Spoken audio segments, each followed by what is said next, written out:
So there is this incredible, incredible mover and shaker on the planet, Berhenda, that introduced me to this lovely goddess that I have here today. Her name is Des Stevens, and she is the owner and the CEO and founder of Radiant Coaches Academy. And when I looked up her bio and her website, I thought, oh yes, I've got to have her on the summit. And I'm just going to read you her values and her commitments that are on her website for her business, because it really aligned with everything that I believe in.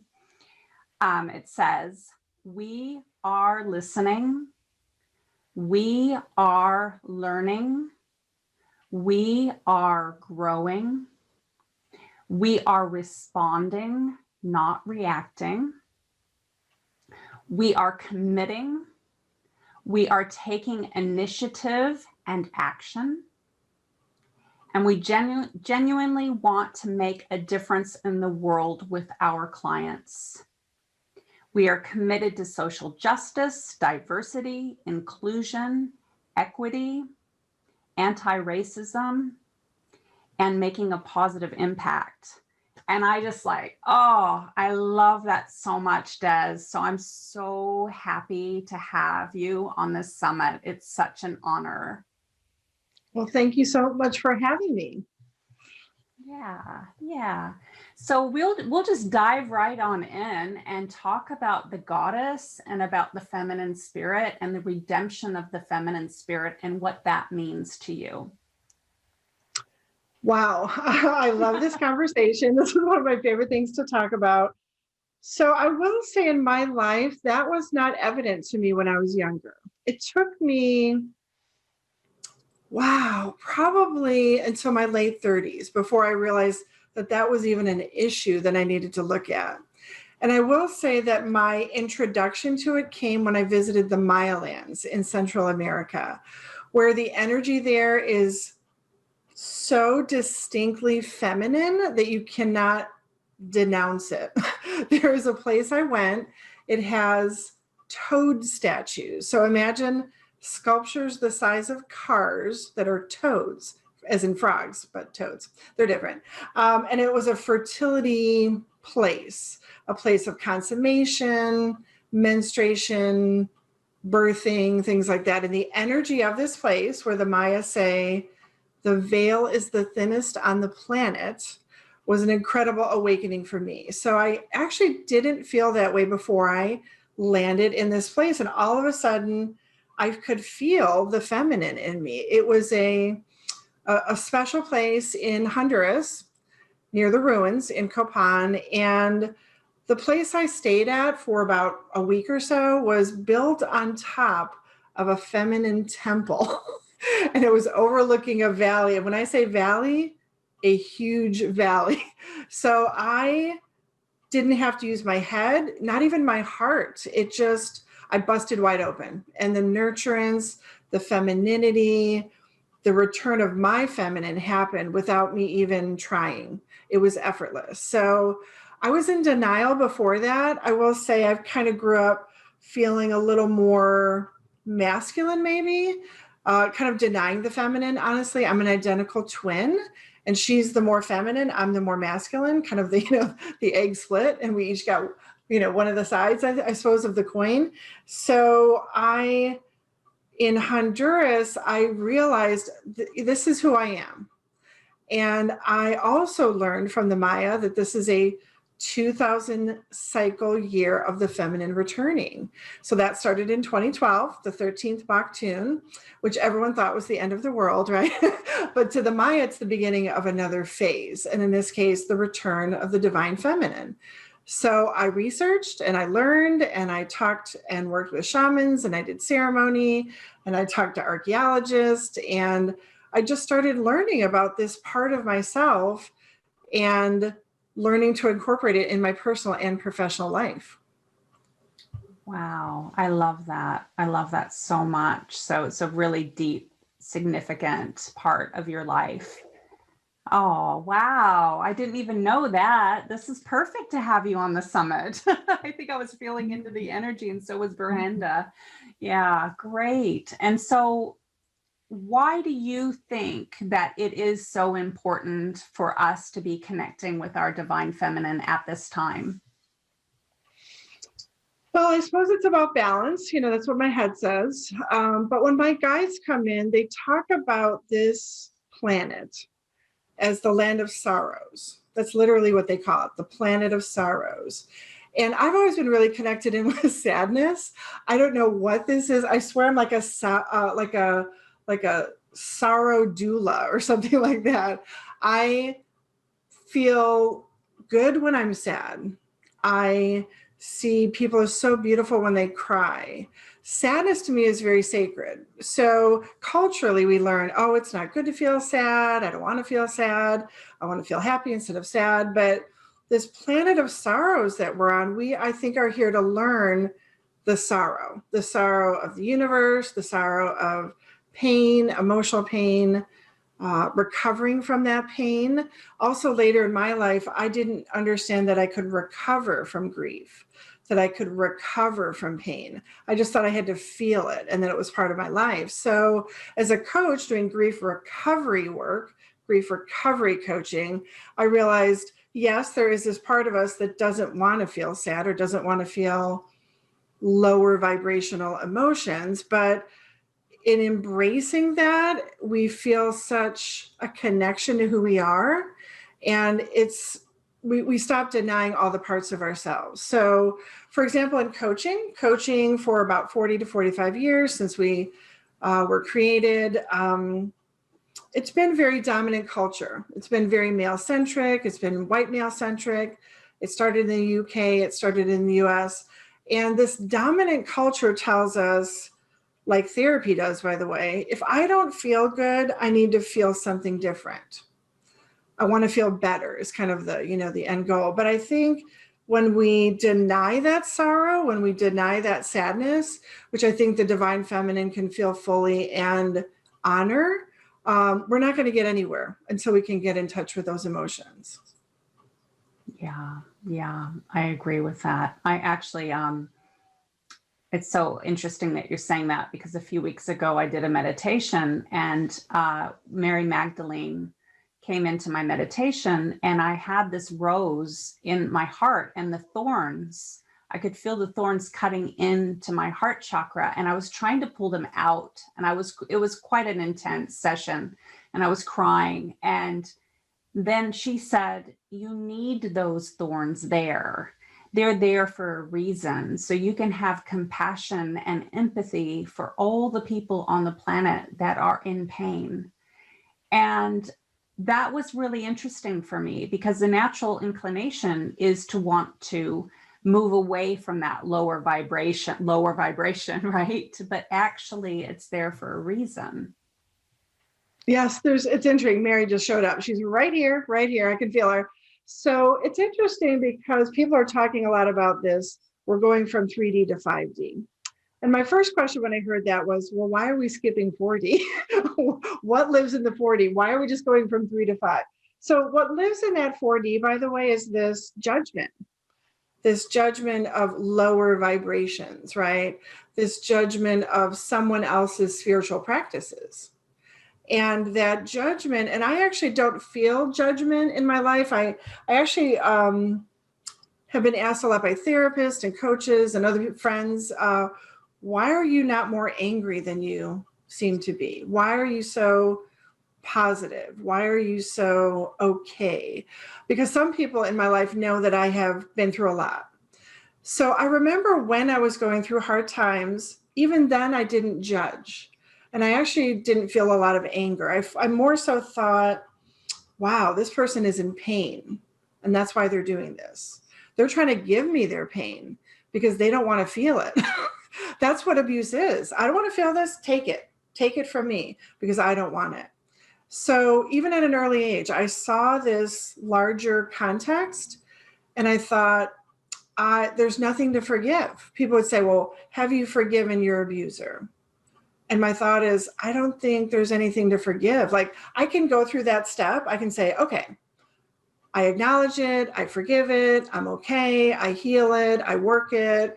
I read all the books, I go to all the workshops. And there's always been this like, I don't think there was ever anything to forgive. And so the higher self in me says, that's because that's 4D. 4D is, I need to forgive you because there's something to forgive.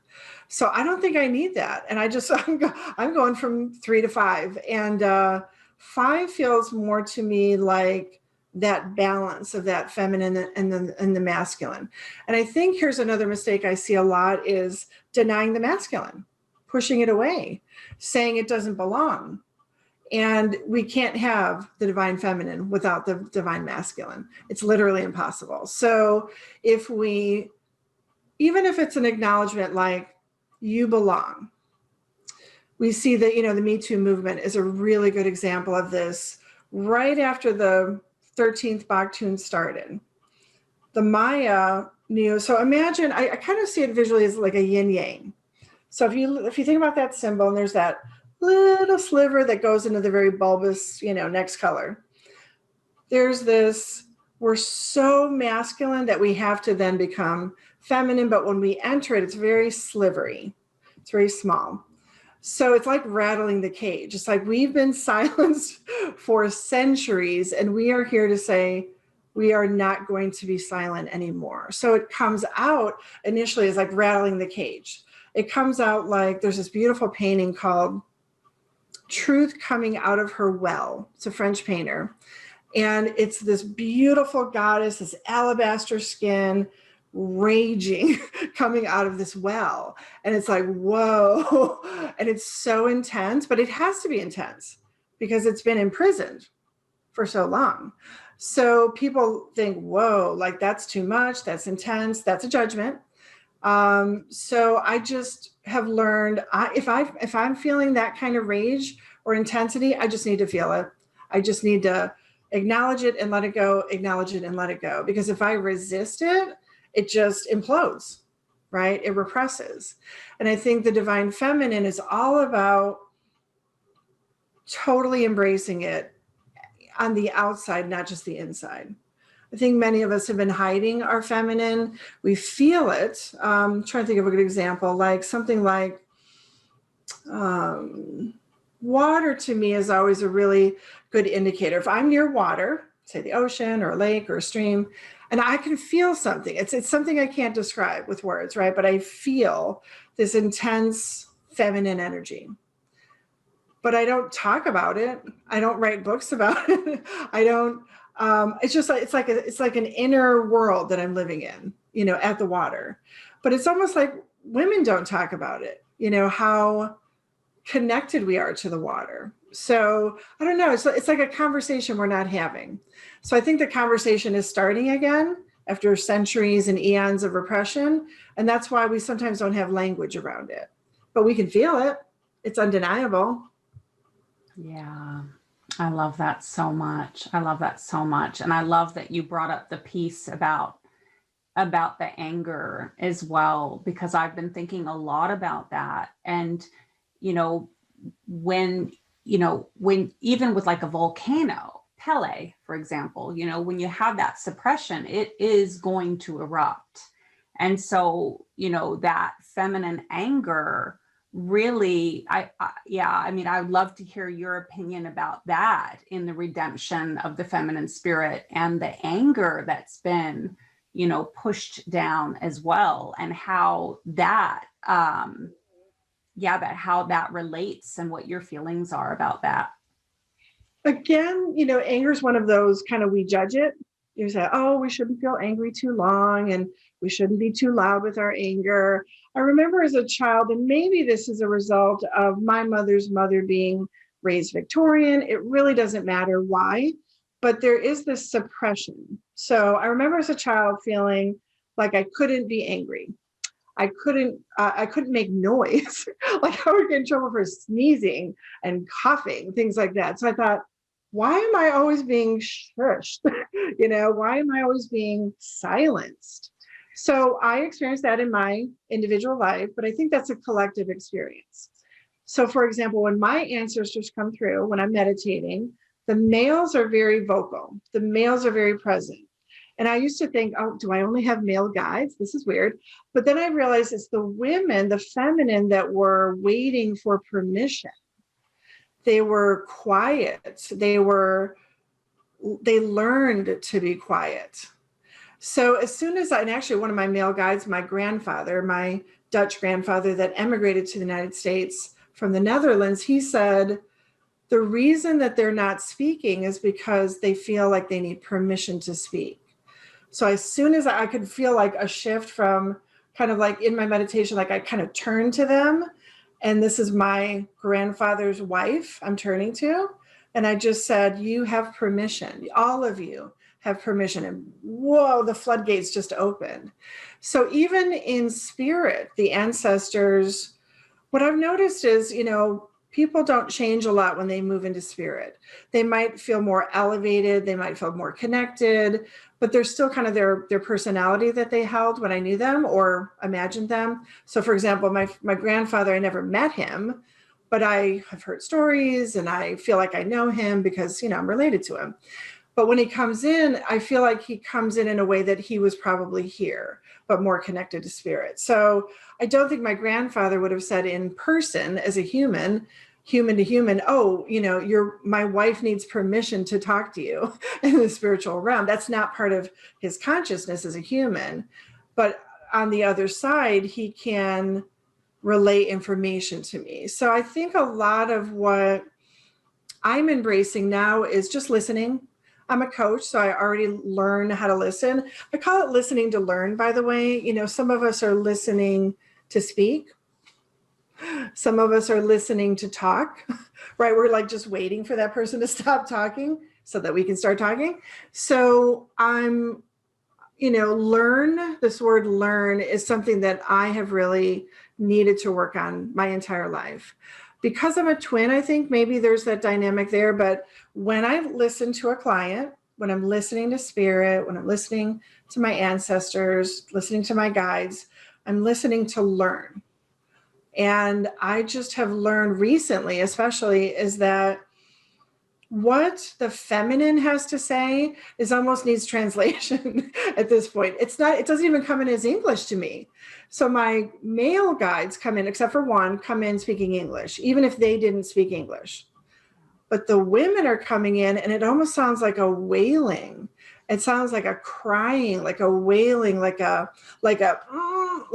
I've been waiting to say this, almost like song, almost like sound is coming through. So I have to translate it. And so I think that's that pain of repression, that pain of I can't be who I am truly. My world around me doesn't allow me this. It feels like that. Yeah. Thank you. Thank you. And you mentioned a water song. Is that part of the feminine voice coming through? Yeah, so women traditionally, Native peoples of North America, we are the protectors of the water. I have indigenous blood in me. So I have an elder, I am Nibawi Nuje Makwa, I'm Standing Bear Woman. And Brenda and I actually share some Native blood, which is really interesting. She's from Michigan and I'm from Chicago, so nearby in the Midwest of the US.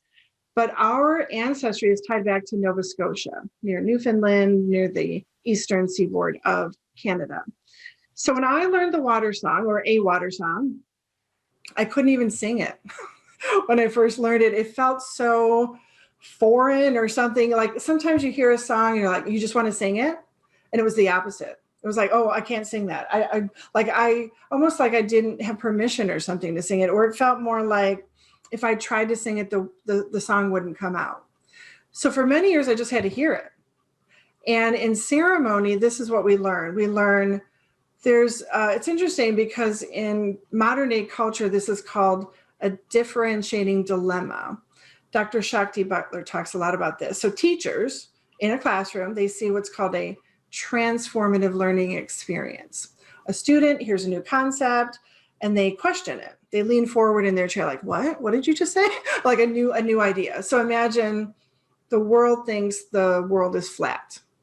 And the teacher says, let's say Christopher Columbus comes back on a ship back to Spain, but he, this Italian explorer, and he says, we didn't fall off the edge of the earth looking for the west coast of India. The world is round. And everyone said, what? Like there's this leaning forward, right? To new information. And then there's like this retraction, and students will literally back up in their seats. And it's like, I don't think so. A suspicion, right? And then they lean forward again, like, well, tell me more about this. And literally children in classrooms will lean back and forth. And finally they stop. They kind of get to this, like, is this true for me or not? And that's what happens when we hear new information or a new song. So for me, this ancient song, when I first heard it, I almost was like, oh, it made me uncomfortable because I was not embracing my true feminine. And true feminine embraces the water song because true feminine embraces and protects the water. So if we are not protecting our water and our soil and our air, we are going to die. So it's a denying of ourselves, literally. So yes, there's this water song that I now sing. I'm lucky I have a stream behind my house. I have a beautiful acre lot where I live, and I have beautiful trees and birds and all that. And I have a stream. I go to it every day. Sometimes there's water in it, sometimes there isn't. But I sing the water song, and I offer tobacco to the water. We offer tobacco with our left hand because it's the hand closest to our heart. And I sing the water song. And I have learned that this is part of my own healing, which is part of healing my ancestors, healing future generations, healing the water. So how that has shown up professionally for me is I have co-produced a documentary about the women of Standing Rock in North Dakota in North America, the water protectors. So here's an interesting fact. 4 years ago when we started filming it, it's now being distributed actually in your part of the world, December 1st. It's a 4-year passion project. When we started filming it, I did not know I held Indigenous blood. But about 3 years ago, I did a DNA test because my dogs, I had some new rescue dogs. I was trying to figure out what they were, did their DNA. I said, I'll just do mine. I thought I was French and Dutch. Well, it turns out I have Native American blood in me. So I was like, well, no wonder that song was so hard for me to hear because the pain of that song was very eminent. So now I sing it and I do ceremony with it. And this is one of my most treasured possessions. This is a vial of water from the Cannonball River. It's Standing Rock Sioux Reservation in North Dakota. This is medicine for me. So the water, as you know, being the feminine, the water moves through us. Babies are born in water. We are of the water, and without it, we are not who we are. So it's reminding myself the beauty that we hold as females, as feminine. Beautiful. That's so touching. That's such a beautiful, beautiful story. And I just found out that I'm part Native American as well. I don't know how much it was for my grandmother, it was actually shameful to admit that you had Native American blood, which for me, I am celebrating it. I think for me, it helped me understand who I am, why I am the way that I am, why that I see a Native American chief that tells me off from time to time, like he's one of my spirit guides. And it like the dominoes just went ding, ding, ding, ding, ding, and everything fell into place and in order. I don't know what the percentage is or anything like that, but it's just when we understand our roots, then it helps us understand why we think the way that we do, why we behave the way that we do. And so I am so excited to hear this water song. This sounds. So I would love to acknowledge what you just said. It's such an important thing to acknowledge in that it doesn't matter what percentage. I love how you said that, because imagine me saying to someone who held great, great, great grandfather African blood, they were part of the slaves that came over to North America. Imagine me saying to that person, well, you're not really African because it's way back in your, don't claim that. But if you said that to me, my great, great, whatever grandfather or grandmother held Native blood, I hear some people saying, well, that doesn't matter because you're maybe 2%. Well, it does matter It matters energetically. And we are all originally from Africa and from Asia. So we all have come from clans. We all have come from tribes.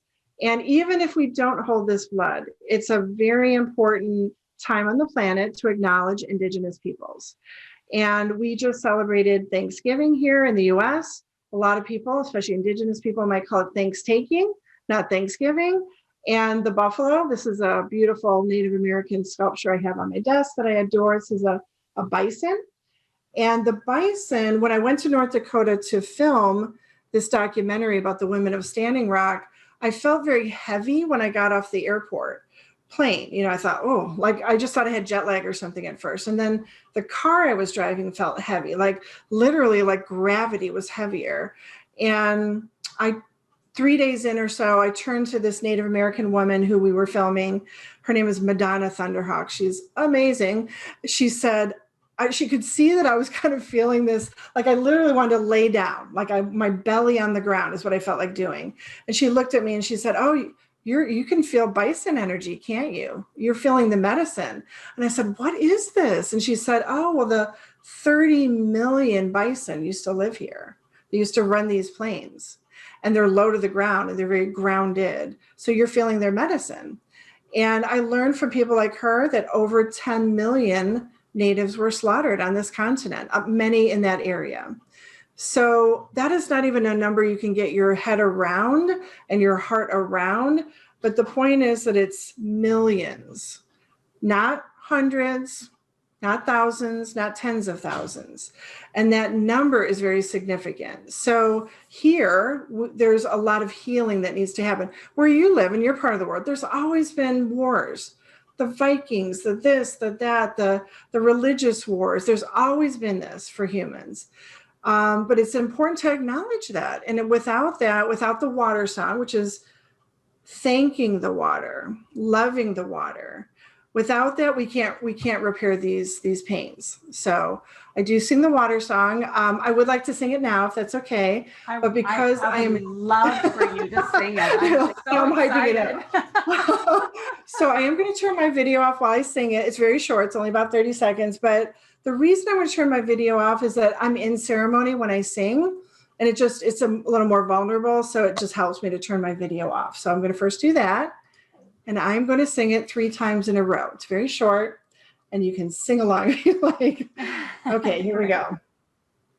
Nibi wabo endayen akini swi nibi wabo heya heya heya hey heya heya heya ho nibi wabo endayen akini swi nibi wabo heya heya heya hey heya heya heya ho nibi wabo endayen akini swi nibi wabo heya heya heya ho heya heya heya ho.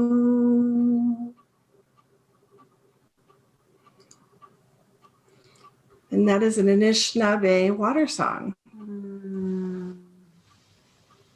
That's so beautiful. It's very activating. Yeah, you can feel that is centuries old, that song.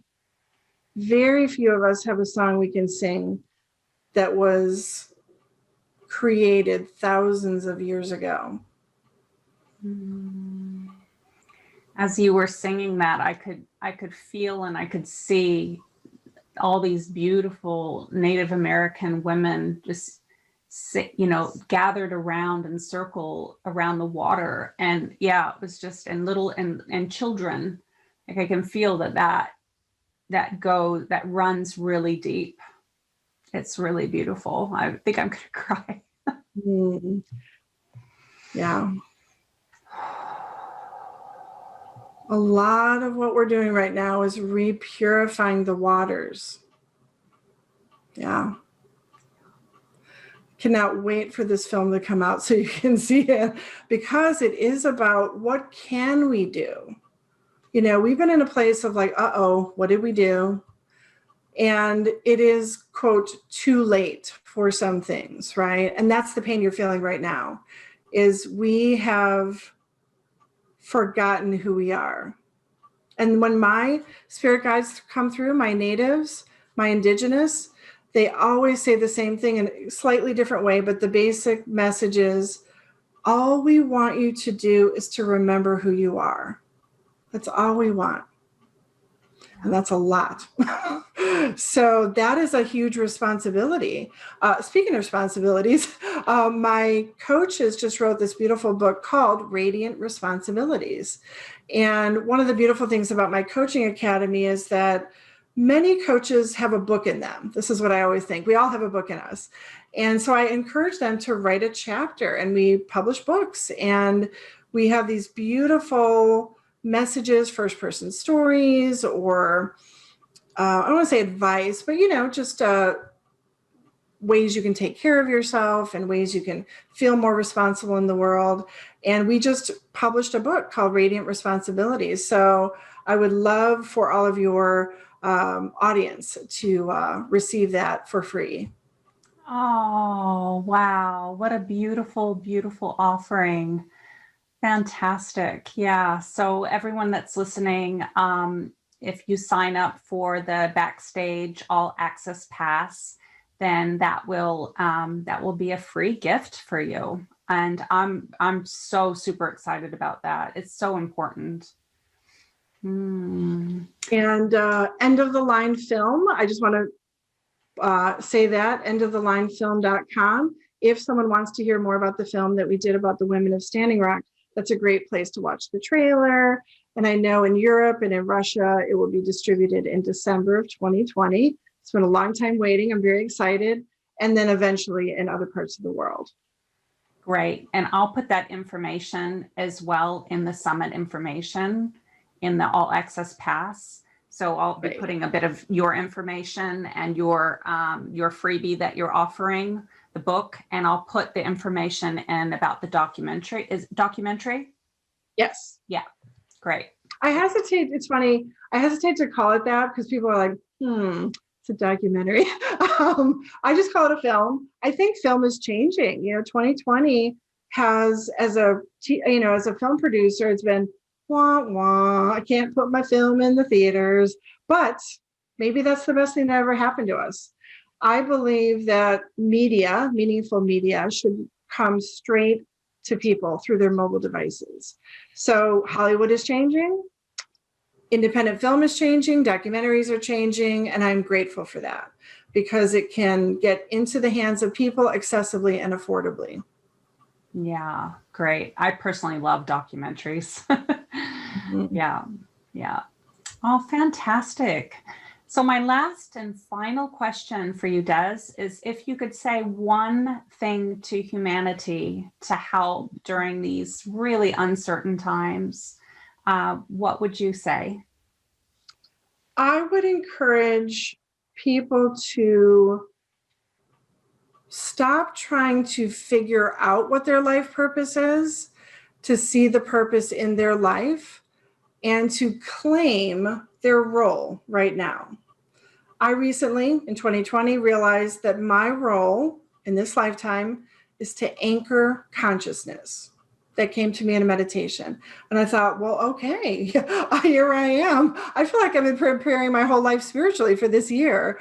So in quiet moments, in meditation, in prayer, listen to learn, and that will bubble to the surface. And when that bubbles, claim it, honor it, respect it, and say, okay, that's why I chose to be here. And so it is.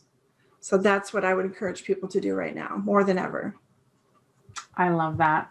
I love that so much. Yeah. At 46 years old, I finally got to that place in my life where I quite literally was like taking a staff and saying, I claim this. It's time to take action. So I think you're right. I think it's time for us to stop just sitting and thinking, oh, I'll do that later, or I'll get to that, or, you know, it's like, it's time to be and have right action. Like it's time to make change and make that happen.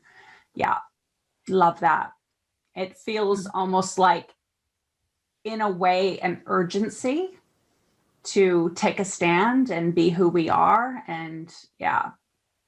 Yeah, I mean, some of us are activists and some of us do it quietly. You can do a lot in your own home, just energetically. You know, some of us feel like we have to be at the front lines. That is what we're driven to do. That's the warrior spirit. But not all of us are warriors, right? Not all of us are healers. So we just figure out your part, and you don't have to try, just let it come to the surface and then claim it, and then be in a being and doing state in it, right? So we can't just be anymore. We've been thinking, pondering, feeling, complaining, commiserate. We've been doing all of the criticizing, comparing. We've been there too long. It's now time to fully step into that powerful feminine that is an active state, even though it's a receiving state. So I'm all for like the dichotomy of both being and doing. I'm ready. Oh, I love that. I love that. Thank you. That was a big takeaway for me. And I think for anyone that's watching right now, you know, that not all of us are the movers and the shakers. Not all of us are the warriors on the front line. Not all of us are the activists, but it's bubbling up and we all do our part in a different way. And yeah, thank you, Des. It was an absolute honor to have you part of this summit. Thank you so, so much. And I'm looking forward to going backstage with you as well. Yes, sounds great. I thank you, and I thank Bear Henda for the invitation. Yeah. Mm-hmm. Yeah. All the best, and I'll see you soon.